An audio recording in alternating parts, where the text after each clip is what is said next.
ارشد شریف کے ساتھ جو ہوا میں اسے بھی کنڈیم کرتا ہوں، جو عمران ریاض کے ساتھ ہوا میرے ان دونوں کے جرنلزم کے سٹائل سے اختلاف ہے کہ میں تو اوورسیز پاکستانیز کا بہت مداح ہوں، تقدیر بدل سکتے ہیں، ہم میں سے زیادہ کامیاب ہیں۔ اب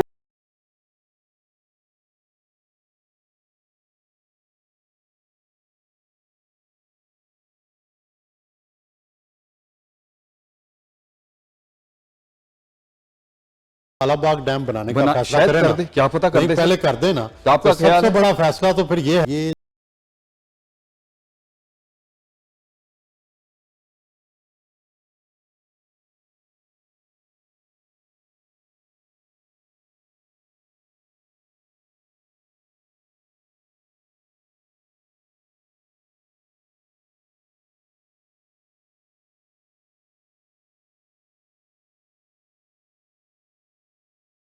پریڈکٹیبل ہے۔ عمران خان کی پاپولیرٹی اس کو جیل میں بھیجنے سے یا اس کے خلاف مقدمات کرنے سے ختم نہیں ہوگی۔ پاکستان میں جب تک میڈیا آزاد نہیں ہوگا، جمہوری آزادیاں نہیں ہوں گی، اس وقت ہم آگے نہیں چلیں گے۔ درمیانی راستہ کیا ہے کہ کس طرح سے آپس میں مل کے کوئی کام کریں تاکہ